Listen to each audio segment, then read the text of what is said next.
सीखने वाले हैं। डेव सी प्लस प्लस में कुछ सेटिंग्स करेंगे और उसके बाद कोडिंग करना चालू कर देंगे। तो चलिए शुरू करते हैं। और इससे पहले मैं आपको बताना चाहूँगा कि आप एक इस तरह का एक फ़ोल्डर बना लीजिए, ग्राफिक्स इन डेव सी प्लस प्लस या कोई भी एक नाम से, क्योंकि हम हर एक वीडियो में एक अलग अलग प्रोजेक्ट बनाएंगे, अलग अलग फाइल्स बनाएंगे, तो वो सब जो है वो इस फोल्डर में आके सेव हो जाया करेंगी। तो आप भी इस तरह से बना लीजिए। और अब चलिए डेव सी प्लस प्लस को ओपन करते हैं। तो मैंने ये Dev C plus plus open कर लिया और अब क्या करेंगे, हम फाइल पे क्लिक करेंगे, न्यू पे क्लिक करेंगे एंड देन प्रोजेक्ट पे क्लिक करेंगे। और अगर आपने पिछले वाले वीडियोस में सब स्टेप्स फॉलो किया है तो आपको यहाँ पे एक ऑप्शन मिलेगा कंसोल ग्राफिक्स एप्लीकेशन, इस पर हम क्लिक कर लेंगे और दो ऑप्शंस और मिलेंगे, सी और सी प्लस प्लस। तो अगर आपको सी नहीं आती है और सी प्लस प्लस भी नहीं आती है तो कोई मुश्किल वाली बात नहीं है, क्योंकि ग्राफिक्स फाइल में उन पर ज़्यादा कुछ काम नहीं पड़ता है। अगर पड़ता भी होगा तो मैं आपको बता दूंगा, क्योंकि ये कोर्स उन लोग के लिए ही बन रहा है जिनको कोडिंग नहीं आती है, एकदम एब्सोल्यूट बिगिनर्स के लिए। तो सी प्लस प्लस को यहाँ पे टिक कर दीजिए और प्रोजेक्ट का नाम आप चेंज भी कर सकते हैं। मैं इस वीडियो में आपको एक लाइन बना के दिखाने वाला हूँ, तो मैं इसका नाम लाइन के नाम से सेव कर देता हूँ और ओके पे क्लिक कर देते हैं। ओके पे क्लिक करने के बाद हमने एक फ़ोल्डर बनाया था ग्राफिक्स इन डेव सी प्लस प्लस, जो कि मैंने आपको बताया था, तो मैंने डेस्कटॉप पे बनाया था। तो आपको वहाँ पे भी इसे बना लेना है, या फिर आप कहीं पे भी बना सकते हैं लोकल डिस्क DE में। तो अगर आप वहाँ बनाओगे तो आप इस PC में जाके उन्हें सर्च करोगे। मेरा डेस्कटॉप पे बना है, इसके लिए मैं इसको यहाँ पे सिलेक्ट करूँगा और यहाँ पे सेव कर दूँगा। सेव करने के बाद यहाँ पे हमें लिखने का कुछ ऑप्शन बताएगा। आप क्या करें, यहाँ पे एक आपको TDM GCD 492 bit release, sorry आपके इसमें 64 बिट रिलीज़ आ रहा होगा, तो आपको उससे ये करना है कि 32 बिट रिलीज़ करना है। अगर आप ये नहीं करेंगे तो आपके ग्राफिक के जितने भी कोड हैं ये रन नहीं होंगे और आपको एरर मिलेगा और आपको समझ में नहीं आएगा कि किस बात का एरर मिल रहा है। ओके, और आप अगर आप यहाँ पे देखेंगे तो आपको ब्रैकेट में स्टार दिख रहा है। स्टार का मतलब ये होता है कि हमारी जो अपने फाइल है सेव नहीं की है। तो हम पहले कोड लिखेंगे और कोड के बाद इसे सेव करेंगे। तो मैं यहाँ पे बेसिक स्ट्रक्चर लिख देता हूँ। तो मैंने लिख दिया। अब हमें क्या करना है, पहले मैं आपको ये एक बेसिक स्ट्रक्चर बता देता हूँ। तो यहाँ पे इंक्लूड ग्राफिक्स डॉट एच, ये बेसिकली क्या करता है कि जितने भी ग्राफिक्स डॉट एच फाइल में जितने भी फंक्शंस होंगे हम उन्हें यूज़ कर पाए, इसी के लिए हम ये फाइल को इंक्लूड करते हैं। और एक और फाइल हमें इंक्लूड करनी पड़ेगी, दैट इज़ conio.h, क्योंकि यहाँ पे हमने getch यूज़ किया है और getch जो है वो conio फाइल के अंदर आता है। एंड देन इंट मेन से जितने भी प्रोग्राम होते हैं वो एग्जीक्यूट होना स्टार्ट होते हैं। तो ये हमेशा हर एक प्रोग्राम में मैंडेटरी होता है, मेन हर प्रोग्राम में आपको मिलेगा ही मिलेगा। तो ये बना लेते। मेन के बाद आता है int GD is equals to detect. तो GD का मतलब होता है ग्राफिक्स ड्राइवर और GM का मतलब होता है ग्राफिक्स मोड। तो इस लाइन का एक ही मतलब है कि ग्राफिक्स ड्राइवर को डिटेक्ट करो, ठीक है। और जो नेक्स्ट लाइन है इंट इनिट ग्राफ, इसमें हम क्या करते हैं कि जो हमारा जो कोड होता है वो टेक्स्ट मोड से ग्राफिक्स मोड में आता है। यानी हम अगर आपको कोई प्रोग्रामिंग लैंग्वेज आती होगी तो आपको पता है कि हम जैसे सी प्लस प्लस में या सी में कोडिंग करते हैं तो हमें उसमें लिखना पड़ता है टेक्स्ट, जैसे सी आउट होता है, सीन होता है, तो ये सब हम चीज़ें टेक्स्ट में करते हैं। पर हमें यहाँ पे काम करना है ग्राफिक्स में, तो हमें ग्राफिक्स में एंटर होने के लिए ये फंक्शन का यूज़ करना पड़ता है। ओके, एंड देन इसके बाद हम हमारी मेन कोडिंग लिखते हैं, जो भी हमें बनाना है स्क्रीन में उस चीज़ की कोडिंग यहाँ लिखी जाएंगी। और getch जो फंक्शन है इसका काम ये होता है कि ये जो आउटपुट स्क्रीन है इसको रोके रखता है, जिससे कि हमारा आउटपुट हमें दिखे। बेसिकली getch का ये यूज़ होता है कि जब तक कीबोर्ड से कोई भी एक की एंटर नहीं की जाती है तब तक आउटपुट स्क्रीन रुकी रहेगी। और क्लोज ग्राफ का मतलब ये होता है कि यहाँ पे ग्राफिक्स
200 कॉमा 200 कॉमा 400 कॉमा 400। तो इसका मतलब ये होता है कि x1 की वैल्यू 200, y1 की वैल्यू 200, x2 की वैल्यू 400, y2 की वैल्यू 400। तो इसको हम प्रिंट कर सकते हैं। तो देखिए ये मैंने बना दिया 100 100। तो ये मेरी x1 की वैल्यू है और ये मेरी y1 की वैल्यू है।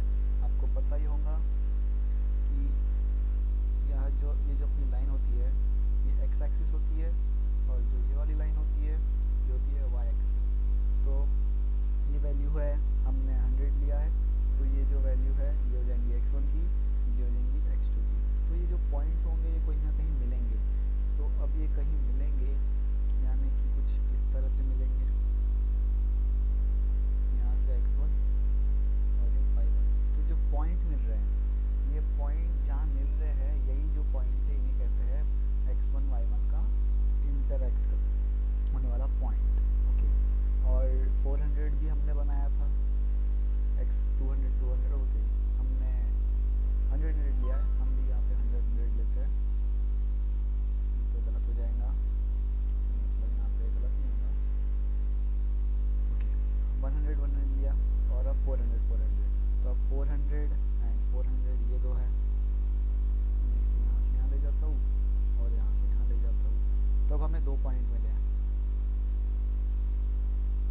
एक ये पॉइंट, ये होगा x1 y1 पॉइंट और ये होगा x2 y2 पॉइंट।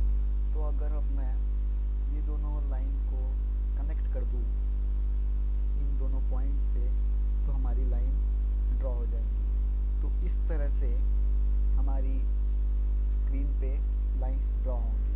और भाई मैं आपको बता दूँ कि जो ग्राफिक्स मोड में जहाँ पे ओरिजिन होती है वो यहाँ पे होती है टॉप लेफ्ट कॉर्नर में, जहाँ पे आपको मेरा माउस दिख रहा होगा। अभी यहाँ पे ये पेंट का साइन दिख रहा है, ये हमारी ओरिजिन होगी। तो आप कुछ इस तरह से समझ लीजिए कि ये जो x एक्सिस है ये हमारी ये ऊपर वाली लाइन है और ये जो y एक्सिस है वो इस वाली लाइन है। तो आप समझ गए होंगे कि मैंने इसमें इधर में और इस साइड में पॉइंट्स क्यों लिया।